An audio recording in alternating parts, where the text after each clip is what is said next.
This episode is brought to you by Netflix. New players, new games, new rules. Squid Game, The Challenge returns for a gripping second season. 456 contestants from all walks of life, competing in the ultimate test of strategy, alliances, and endurance. For a life-changing prize of $4.56 million. With stakes this high, why make friends when you can make millions? Catch up on the latest episodes, now playing only on Netflix.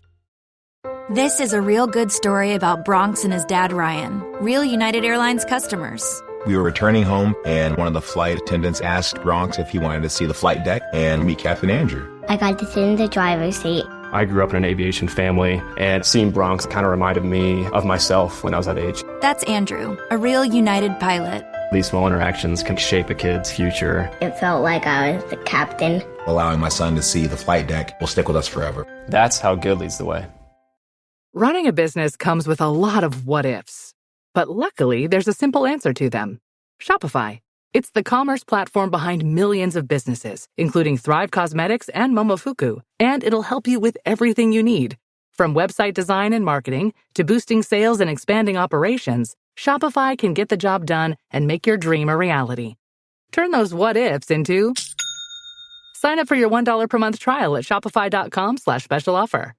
¿Hablas español? Sprichst du Deutsch? Kan du norsk? If you used Babbel, you would. Babbel's conversation-based techniques teaches you useful words and phrases to get you speaking quickly about the things you actually talk about in the real world, with lessons handcrafted by over 200 language experts and voiced by real native speakers. Babbel is like having a private tutor in your pocket. Start speaking with Babbel today. Get up to 55% off your Babbel subscription right now at babbel.com/Spotify. Spelled BABBEL.com/Spotify. Rules and restrictions may apply. Okay, only 10 more presents to wrap. You're almost at the finish line. But first...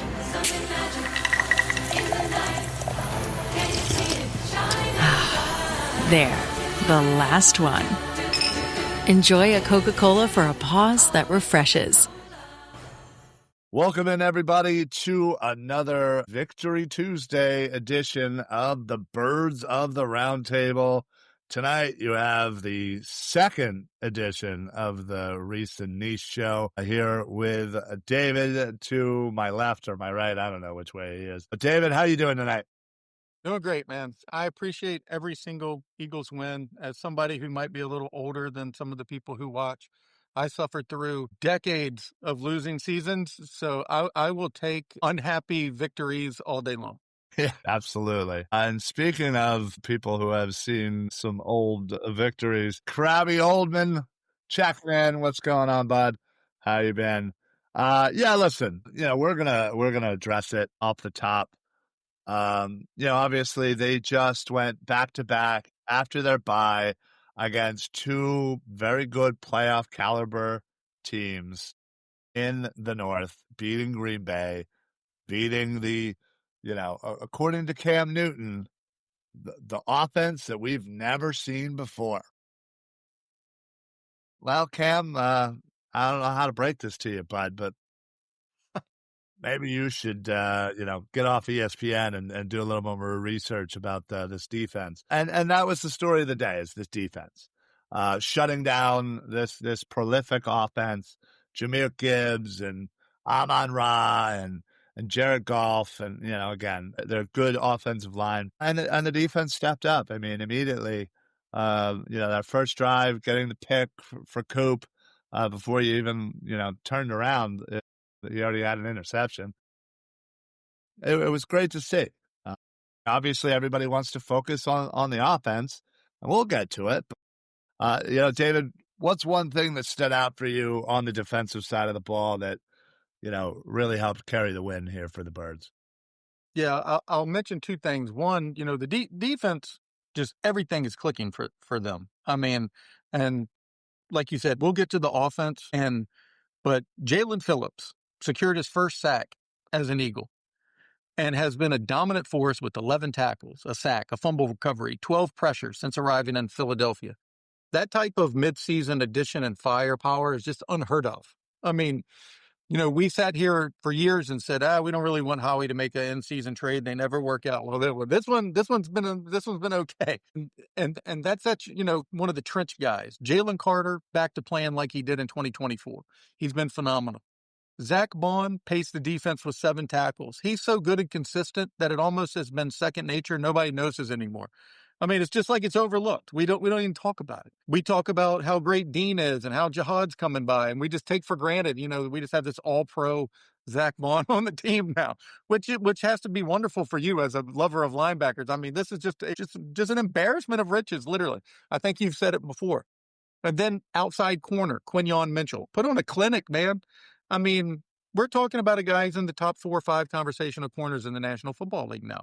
He's playing at an all-pro level. He's following the other team's, best receiver a lot. He's not just playing, exclusively on the right side. He's almost 50-50 now. But the guy who I'll highlight, Adoree Jackson, who has been pooped on by everybody for freaking... And their mothers. Yes, for 2 months. And he basically drew the toughest assignment. Yeah, I believe he had the heaviest workload against Amon-Ra St. Brown. He matched up against him 11 times and only allowed 1 catch for 8 yards. That's just unheard of, man. And I think we found CB2. It might not be the guy we all wanted. I'm sure the Eagles were very desirous of it being Keely Ringo. It's their draft pick. They've developed him. But Adoree's taken the job. Could the Eagles find themselves in another predicament next year, just like they did this year, where they're looking for CB2 again? Likely. But for this season, it's working. And, the fact that they did what they did to Goff is just unbelievable. I mean, he had no time to throw. And it wasn't just the line, it's also the blanketed coverage on the back end. And it's also Jordan Davis and Jalen Carter's arms batting 5 balls all over the field. Right. I mean, it was crazy. Everything about the defense was good. You can pick any guy I just mentioned and have a show about them because they were all that good. Yeah. Yeah, you're not wrong. I'll kind of piggyback off of each thing. I mean, first and foremost, when was the last time you saw a defensive tackle or a defensive lineman have 3 batted balls in a game? It's rare. And for the fact that one of them turned into almost a pick 6 by Coop, and at pivotable times. And then you had Jalen Carter adding 2 of them. Jalen Phillips has been just kind of the shot in the arm that this line kind of needed. I think it helps the interior. It helps the other edge players. I think it helps the linebackers. It's just multifaceted of just, an embarrassment of riches, as you said. The linebackers itself, it's funny. That's why I was kind of laughing. I thought the same thing. I was like, I love how we're just not mentioning Zach Bond anymore, because he's just doing exactly what Zach Bond does. And he's the most consistent player on this team, constantly leading the Eagles. And we probably do take it for granted. And that's okay. Believe me, that's all right. And yeah, and Dean, again, has been the other big shot in the arm to this defense. It awoke this team and, made a average run, defense into a great run defense. And that's his doing, honestly. And the fact that he was out there in coverage, a couple of times, making some plays, awesome, absolutely awesome. Yeah, Q is Q. He's absolutely should be an All-Pro. But yeah, you're right. Adoree Jackson shut some people up last night. He absolutely did. They have 2 really good and very fast wide receivers to go along with Jahmyr Gibbs, who was one of the fastest running backs in the league. And outside of 2 or 3 plays, I think total, the touchdown for Williams, and then there was like 2 quasi longer passes from Amon-Ra. The defense shut them down, and Adoree was a huge part of that. Absolutely. It was great to see. Yeah, I mean, Jared Goff had 0 completions on 12 attempts, resulting in 2 sacks for negative 12 yards when the Eagles pressured him on his 14 dropbacks. I mean, he looked lost. Yeah, I mean, and they were 0 for 5 on 4th downs. I mean, it was suffocating. Everything the Eagles did basically worked the entire night. And Cam Newton, apologies aside, Vic Fangio has seen every offense that the league has to offer. Yeah, Exactly. Like, come on, don't embarrass yourself, Cam. But yeah, it was really great to see these last two games taking two decent, pretty good offenses and shutting them down. Um, again, if I think it's funny because I think a lot of last year, and people are drawing from last year, obviously, and understandably. But we're taking kind of the most recent, and that was the playoffs, where the offense was just untouchable. The offense could do whatever it wanted, and it certainly did against the Chiefs. It certainly did against the Commanders. Those are fresher in our minds from when we think of last year. So it's extra frustrating to see the offense as it is now, knowing that we basically have the same offense, and it's not producing the supposed same way. I just think there's obviously some differences, and obviously the offensive line is a huge part. Yeah. The in and out of players. Obviously now we're dealing with Lane Johnson, and we honestly don't know the full severity of it yet. I think initial They don't either. They can't even give him an X-ray for like 8 more days because of the swelling. So they're saying initial reports were 4 to 6. From what I understand, and from what my memory serves me, normal Liz Frank is 6 to 8. Yeah, it took Deuce Staley out for a season, like way back in the day. That was 30 years ago. But I mean, it did, and it's not a minor injury. Not at all. It's a bad problem. It's a bad. And I knew it was bad when he walked off the field. I don't know if they showed it on TV, but he was just mad. He was beating his hand. You could tell he knew it was not good. And I was like, oh man, this is going to be, he's going to be gone a month or more. And I think the best case scenario we can hope for is that he comes back right in time for the playoffs. Yeah. And thank goodness they traded for Fred Johnson. Yeah. Can you imagine? Thank God. Who would we be putting in there right now? Pryor? I don't know, but that was a very late addition and proved to be very shrewd because they'd be in some serious trouble. Absolutely. And again, that now when you think about the playoffs and that first round bye, that could be huge as far as the health and getting in Lane Johnson. And to transition from the offense, you talk about last year's offense, because the big comment this season is the Eagles' brand of football that the Eagles play isn't sustainable. It's too conservative. It's too turnover and risk averse. And last season, really, it was predicated on big plays. Yeah. Specifically, Saquon Barkley busting 60-yard running touchdown. I think he has 2 plays over 20 yards. Yeah. I mean, I don't remember how many it was last year. It was over 6 or 7, but they were explosive plays. He had 2 against the Rams in the divisional round alone. I mean, without those explosive plays in the snow, they're not winning that game. I mean, they were relying on that. So when people say, this isn't sustainable, I don't know. I would counter with this conservative, risk-averse style of play has been their staple since Sirianni arrived. And Philadelphia is 40-2 when winning the turnover battle under Nick Sirianni. So I don't really think the powers that be care much about everybody else's opinions. Nope. And it's not going to change their mind or their approach. They've won like over 90% of the games when they played this way. I like to quote that Jalen Hurts had yesterday when he said, this is the way we play. It's a staple of Nick. It's what we do. And some games are a little closer than they should be because we play this way, because they're not willing to take chances and score more points. But at the end of the day, we win the game. So, I mean, it's hard to argue. I agree. It's not pretty, but this, what they're lucky about, I mentioned it earlier, is that they have one of the best defenses in the league that's going to buy them more time to figure this out. Absolutely. And you mentioned it too. They struggled during the season last year too. Yeah. It just, people remember Commanders and Chiefs very right. Exactly. Like when you take outside of the Saquon Barkley 20+ yard runs, this team did struggle a lot offensively, and it took them a long time to get to that point. And I think they averaged the same. I think Hurts averaged 180-ish yards passing per game last year, 180-ish this year. Yeah. I mean, Yeah, it's really not that different. It's just, I think we have the higher expectations after winning a Super Bowl. And we just had Offensive Player of the Year, Saquon Barkley, who's not rushing for 2,000 yards this year. And people are, pets' heads are falling off. You know what I mean? Like people are jumping off the bed. I mean, it's not even much different than 2023, if you want to be honest.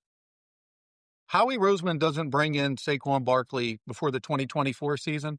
Do any of us really think they're celebrating a Super Bowl on Broad Street in February? Because I sure as hell don't. I mean, hell, even Jalen Hurts went up to him after the Super Bowl and said, "This is you. This is you. This is you, man. You're the last piece." Saquon probably saved Sirianni's job because if they don't do well, he's gone. Sure. Probably Saquon got Kellen Moore a head coaching job.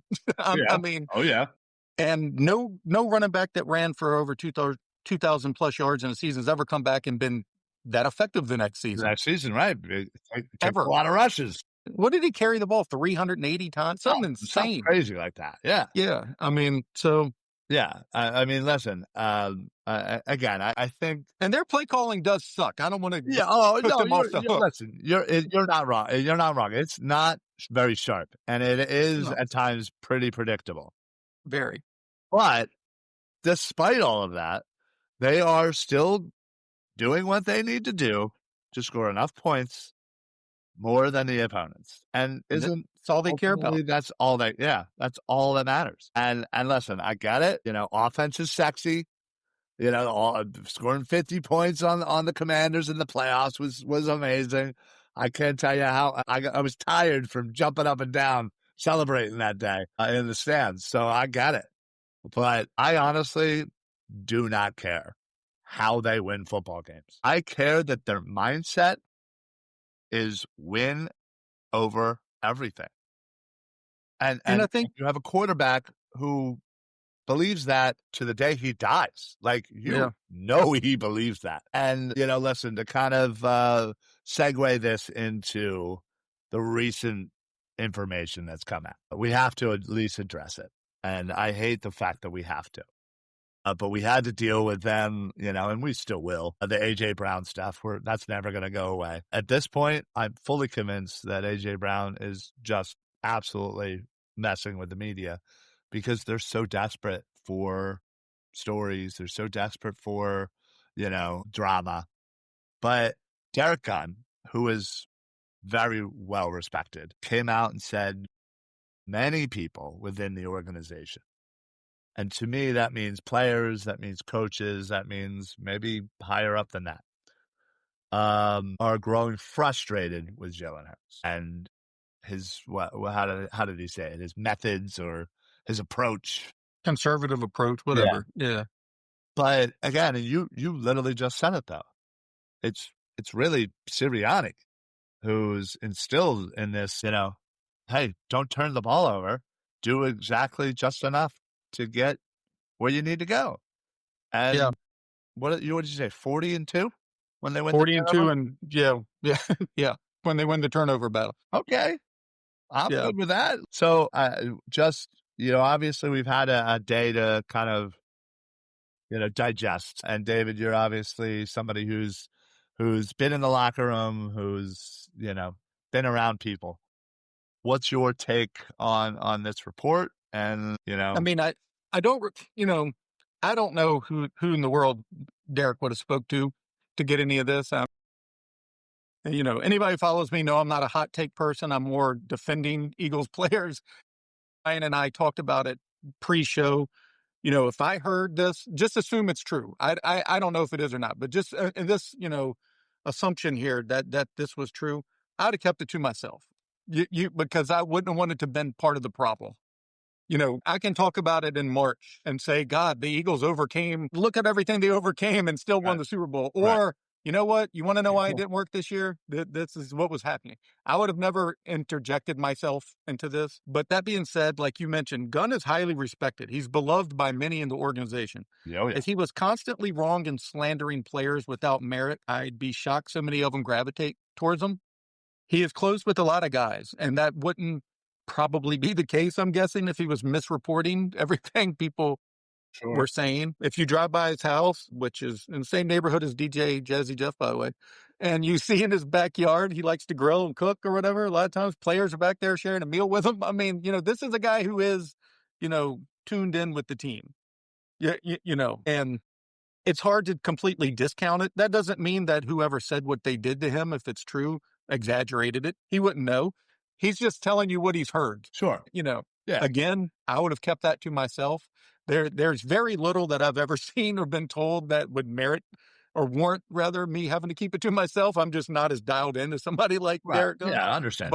But anything I do see and anything I have seen, I just shut up. That's just me. And I think, like you said off camera, you're kind of the same way. Like, I kind of posed it this is like, as a journalist, I guess in your mind, or when you get a story like this, you have to weigh whether or not this is an important story that needs to be told, or is this story going to be the story? Is this going to be detrimental to this team that I cover? And I feel like if even for a little bit, if that is the case, if B is anywhere in the story, if I'm the story, or if this story becomes an issue or it's detrimental to the team, don't say it. Like you said, it could easily be talked about in the offseason as saying, hey, well, blah, blah, blah, blah, blah. They had to overcome this, or, this makes sense now because back in October, November, we had a lot of people come out and, this, that, and the other.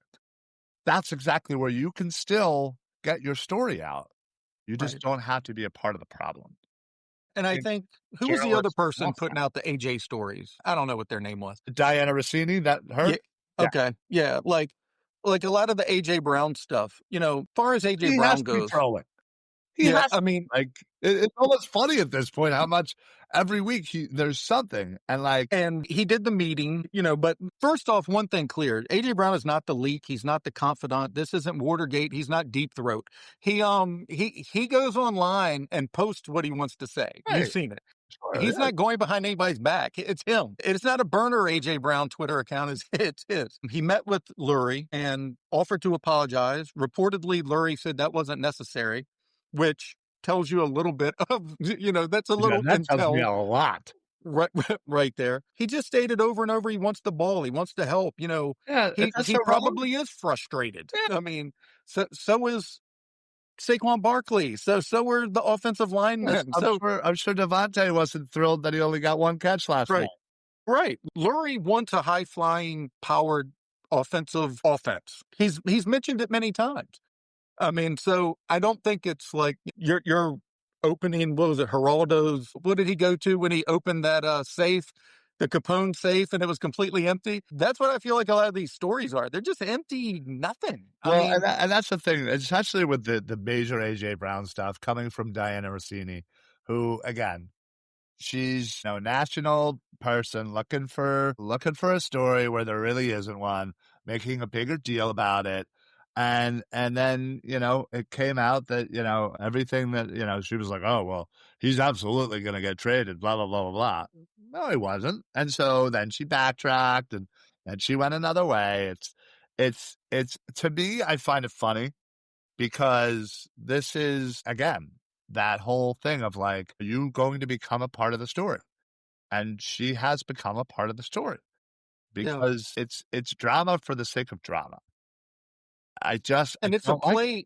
Yeah, it's a play on words. Like, I've been there before when they asked Howie Roseman about AJ Brown being traded or any player. Let's just say any player. And you know what his answer is going to be? The same every time. He's going to say, we'll listen to anything. Like, So I can go to my computer and say, they're going to listen on AJ Brown. Yes, right. That's it. So I could go to my computer and say, God, Howie just confirmed they're listening to offers on AJ Brown. Right. Yeah, they're also listening to him on Jalen Hurts and Dom and anybody else in the freaking field. They don't care. Like, if you're going to throw me 14 first-round picks, amen. Anybody's yours. Right. I mean, so some of it you got to kind of take at, common sense value. Like, absolutely. It's just funny how much legs that these stories get, and that you're just like, Why are we talking about it? And then you listen to the radio 97.5 and 94.1, well, more 97.5, where they're like, I can't believe we're talking about this A.J. Brown thing. Well, here's the next 45 minutes about why A.J. Brown. Like, and I'm like, oh, wait a minute. Do you not get what you're doing? And then 94.1 is just, A.J. Brown's got to get out of this town. He's a bum. Yeah. The Philly media sometimes is just laughably, just completely out of touch. Well, if you look at what they're filed under, like with the FCC and stuff, it's not a news organization, it's entertainment. Yeah. So keep that in mind when you listen to a lot of this crap. There you go. Yeah, absolutely. All right, so listen, let's shut it. No more D-Gun, Diana Rossini. Stop being a part of the story. Let the Birds play, okay? Now, it is officially Cowboys week. Kelly Green week. Kelly Green week as well, which is this will be the first time they've played a Kelly Green game away, right? Yeah. Yeah. Since they brought him back. Since they brought him back. We're old enough to remember when they wore him. Well, right, yes, exactly.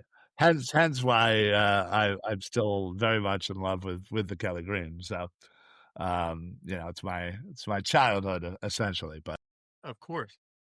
So Dallas last night just defeated the Raiders. Defense looked a little better, but then again, the Raiders' offense is kind of awful.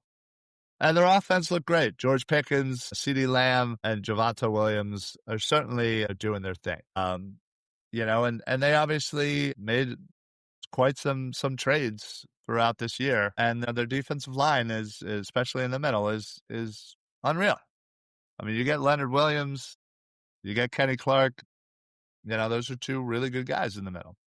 But yeah, we also have pretty good guys in the middle as well. They do. So heading into this game, just seeing as what they did on Monday night and how the Eagles have looked, when you think about the Eagles offense going up against that defense, and where, the defense traditionally throughout the year has been pretty bad, but they've been better lately. What's kind of a matchup that you're excited about for the Eagles offense versus the defense, and maybe give me one that might be a little bit concerning? Yeah, I mean, the concern is obviously, and I could say this every single week, it's the Eagles offensive line versus whoever they're playing's defensive line. This week is no, different. Due to injuries, a lack of cohesion, everything the Eagles do is predicated on their ability to run the ball. We can talk about the play designs and how crappy they are and everything else, but they've kind of been like that for years. They've just were able to overcome it with great athletes and, and big plays when it mattered.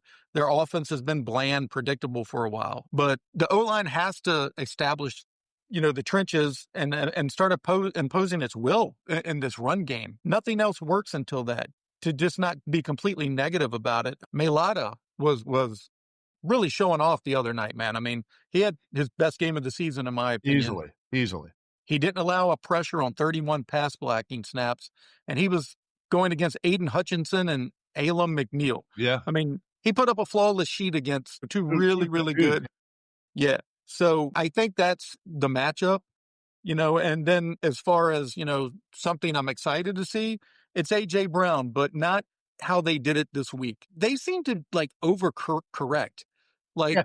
He had 3 targets. They were forcing it to. Yes. Like, he had 3 targets. Now let's give him 13. Right. Yeah. And they asked Jalen Hurts about that because a lot of people will think, well, he has the autonomy to call the plays at the line. Maybe it's him. He said, well, you'll have to ask them about this one. So that it didn't sound like that was his, first desirable reads as well. So they overcorrected. You know what? He doesn't need 13 targets. That's not what he's wanting. He wants to be productive. He wants to be a part of the reason they're winning. Yeah. He wants quality targets, right. So the offense has got to do things. They got to change. I mean, the 3 tight end looks, the predictability with running every time they're in jumbo or Cameron Latou is on the field. I mean, it's just, it's not pretty to watch. It's ugly. And it's not just their excuse that, oh, we're just trying to protect the ball. Yeah, well, you can protect it in some other ways as well and try to be a little productive in the process. Yeah, no, absolutely. And I think what I will say, one thing that gave me a little bit of hope was And I felt like we hadn't seen it in a few games. And that was Jalen actually running the ball. And I think that just that simple fact of having that in the defense's mind of, he might pop and run it right up the middle. If he sees a seam, he could run for, 15 yards. I think keeping that defense honest in that is just an extra hiccup that I think will allow their blandness, as you called it, to expand a bit. And some of these option plays that they don't seem to use much anymore, I think those two things are things that could, again, just open things up a little bit easier on this offense. Yeah, someone said something funny to me today. They were talking about the offense and the playbook and this and that. And they asked me, they said, well, why has it changed so much? I mean, they still have the playbook from 2022 when Shane Steichen was here. Just call the same damn plays. And I was like, yeah, that's a fair point. I mean, it's not like he left and none of the plays are still right. It's not like they all forgot him. Yeah, we all have amnesia and don't know what the hell happened. So yeah, it's a fair point, and they do need to start integrating some better things and being a little more, less averse to risk. Yeah. No, again, I think they're definitely a little too much, and it's okay to maybe pop it back, like 5% even. Yeah, please. Brett Eclipse. Sorry guys, I'm terrible with the comments tonight. Blame Shane for not. Go through them. Greg Calcaterra versus Kevin Patullo's irresistible urge to use him as a key blocker. Yeah. I'm terrible. Unsure why Calcaterra is asked to block a single thing. And it's not his fault. He didn't come into the league as a strong blocker. He was a pass catcher. Right. And yeah. And they're forcing him into a role he can't succeed at. And that's why he's ranked 85th out of 88 tight ends in run blocking grades. I mean, I could know all the plays in the book too, but guess what would happen if I got on that football field? I'm going to get destroyed. I'm going to get worked. It's not my strength in life, and that's not his strength in life. And, you're trying to fit, what is the phrase, a round peg into a square? Yeah. Whatever. Or a square peg into a round hole. One of the whatever that phrase is. Something into something else that doesn't fit. Yeah. You get the point. And that's just not his strength. Yeah. And don't do it. Get Latu on the field more. Look what happened when he, throws a block out there. Do something. Yeah. No, absolutely. And that's why I think, as much as, I've been begging for a tight end too. Listen, it would be nice if, since we're not going to have, the next tight end, it would not be nice to just have one that's, just a blocker, and then you have one that might be just the pass catcher. So your third tight end could be the blocker, and the second tight end could be the pass catcher. So if Goddard goes down, you have somebody that can come in, and again, it's not like it's going to really hurt the predictability that much if you put one for one and one for the other. So nope. Yeah, it's they've already done that. Exactly. So all right, switch it over to the Eagles defense, the vaunted Eagles defense versus the Dallas offense, which again has been playing at a good level. I mean, George Pickens seems to be a really good fit in Dallas. And, Javonte Williams, again, seems to be a really good fit in Dallas, coming from Denver. He was injured, and he seems to find himself a nice home. I mean, he's certainly not going to, win an MVP. Again, I think he's having his best year by far. Same with George Pickens. What's going on? I'm Arch Manning, Viore athlete and college quarterback. Whether I'm running, training, traveling, or just unwinding at home, I love doing it in my core shorts from Viore. With a breathable boxer brief liner, they're quick to dry, super versatile, and stand up to even my most intense training sessions. Plus, they come in 3 inseams and a ton of colors. Ready to try a pair? Go to viore.com/arch and get 20% off at checkout. I think you're going to love them as much as I do. That's viore.com/ARCH and get 20% off your first order. Exclusions apply. Visit the website for full terms and conditions. Not only will you receive 20% off your first purchase, but enjoy free shipping on any U.S. orders over $75 and free returns. Have a great day. Optimism isn't sunshine and rainbows. It's fixing things, changing the way we fix things. It's running the world on smarter energy. Because if optimism never stops, then change can't either. GE Vernova, the energy of change. Wherever Bud goes, his harmonica goes with him. It's a pocket full of soul. Now he's living with prostate cancer. He asked his doctor about Xtandi enzalutamide. Xtandi 40 milligram tablets treats men with prostate cancer that has spread to other parts of the body and responds to a medical or surgical treatment to lower testosterone. Xtandi may cause serious side effects: seizure, a brain condition called PRESS, allergic reactions, heart disease that can lead to death, falls and bone fractures, swallowing problems, or choking that can lead to death. Stop Xtandi and get medical help at once if your face, tongue, lip, or throat start swelling. Tell your doctor at once if you faint, have a seizure, quickly worsening headache, decreased alertness, confusion, vision problems, chest pain or discomfort, or shortness of breath. Xtandi can cause harm to an unborn baby or miscarriage. Use birth control during and 3 months after Xtandi. Common side effects include muscle and joint pain, feeling unusually tired, hot flashes, constipation, less appetite, diarrhea, high blood pressure, bleeding, falls, fractures, and headache. Talk to your doctor and visit Xtandi.com. I use Shipt same-day delivery to stay connected with my sister during the holidays. She lives across the country. Shipt has tons of stores to order from. Groceries from Albertsons, crafts from Michael's, even pet supplies from PetSmart. The list goes on. So when we have long-distance movie nights, I turn to Shipt to get face masks, snacks, and everything else we need delivered to her and to me same day. Download the app or visit Shipt.com. That's SHIPT.com. You don't technically need this car. You say that out loud to yourself. You say, I have no space. You say, I'm just looking. Then you click. Then you zoom in on photo number 87 and whisper, oh no. Then you text a friend, the one who always enables you. You say to yourself, this is the last one, knowing it is not. You don't need this car. But maybe, just maybe, this car needs you. Bring a trailer. It's never just a car. What's one matchup you're excited? Our defense against their offense, and one that has you a little concerned. Yeah, I think, for one, Dak Prescott is not risk averse. He slings the ball. If you remember the first game, likely the only reason the Eagles walked off of week 1 with the win was because of CeeDee Lamb's drops, quite frankly. Yeah. It was like 4 or 5 of them. It was he's not uncanny. Yeah. It was so they got their hands full with Pickens and Lamb, and Dallas typically plays them very hard. One thing they didn't face Dallas was Jalen Carter because of pregame shenanigans. So they didn't see him. Right. So they are going to see 2 Jalens on defense that they haven't seen before. That's true. Phillips and Carter. And I think it all, the success all is predicated on the pressure and not letting Dak run, become a threat with those pass plays that, get thrown down the field 20 plus yards for big plays, contain him. Jalen Carter's playing out of his mind. He looks like 2024 Jalen Carter. Ramping up.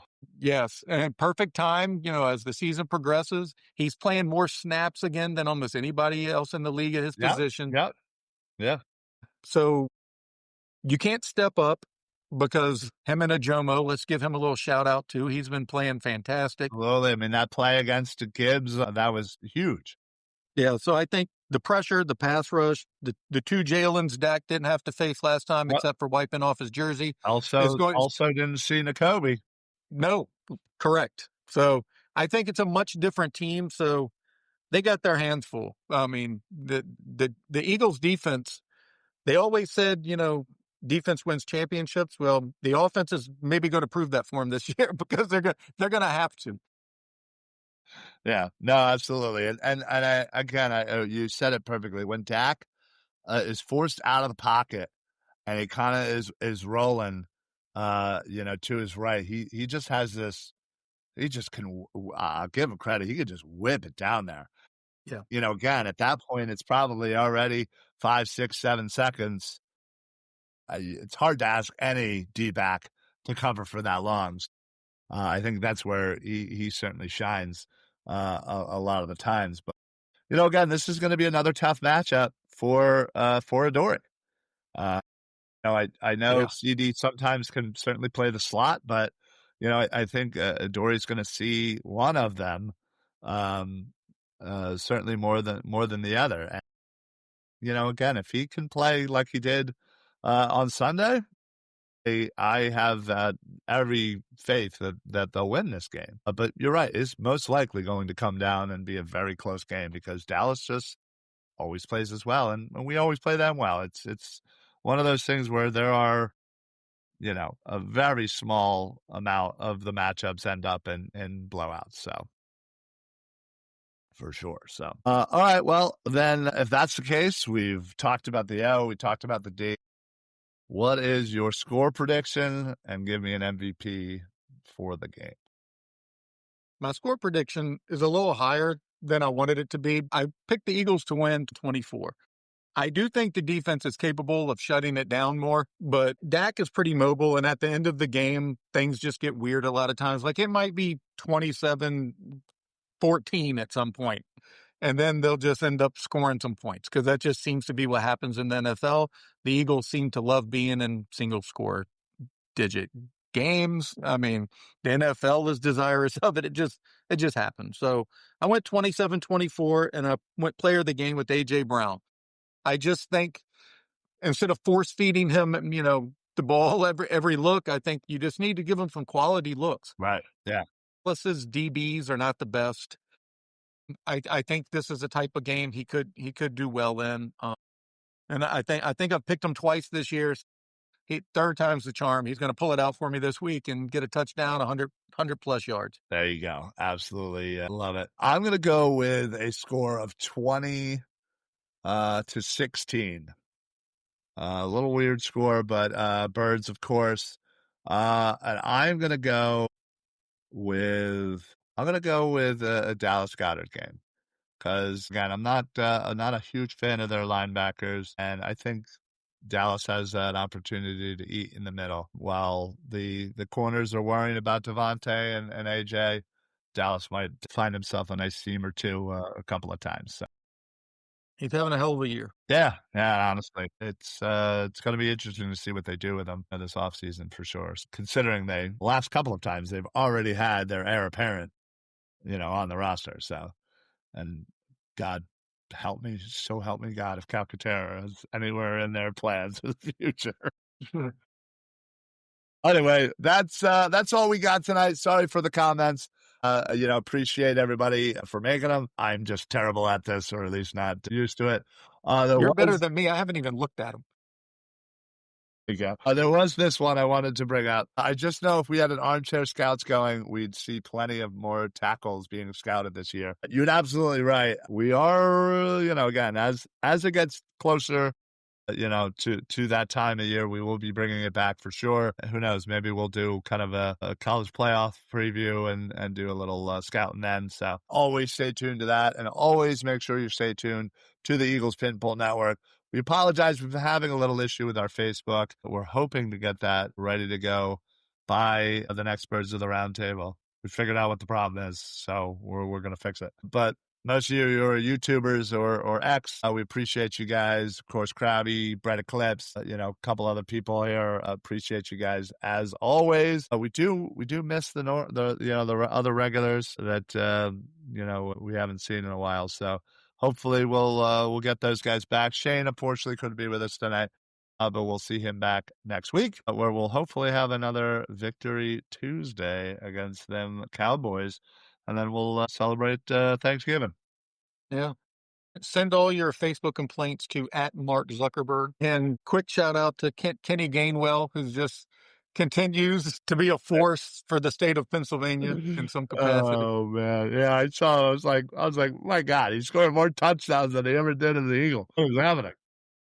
He's been pretty fun to watch, actually. Honestly, you're not wrong. He's been pretty darn good. So. Scrappy little dude, man. Sure is. So hopefully he keeps it up, and hopefully the Eagles keep their winning ways. Even though we may not like it, even though it may not be sexy, a win is a win is a win. And just enjoy it, because complaining about it on Twitter isn't going to change anything. And you can ask Krabby. We've all seen, the 3-13s and the 4-12 years, and it gets ugly. So at least we have fun things to watch. So, But that's going to be it for us. Thank you guys all very much for checking in and tuning in. We will see you guys next week. So, David, real quick, what do you got going on? What do you want to plug? What do you want to say? Floor is yours. Yeah, you can just follow everything I do on my X account and just continue to support all of this. We love doing this every week. It's been a little bit more challenging this season because some people, just had other commitments and everything, but we're still trying to come out here and do this every week and still hopefully entertaining you guys. So it was without Shane, but hopefully the Reese and Nee show was somewhat decent. There you go. Think, we got offers from CBS and NBC to go national. So we're mulling it over. Yeah, we're weighing it out. Yeah, we'll figure it out. But appreciate y'all. Again, you can follow me right here at Philly Sports PSA on X. And just make sure you're tuned into the Eagles Pin Pull Network. We have plenty of shows for whatever taste that you like. I will be on tomorrow at about 5:30 for the Football Smack Talk show with Eric. And tune into the other shows, and we will see you guys next week. So everybody have a great weekend, and go Birds.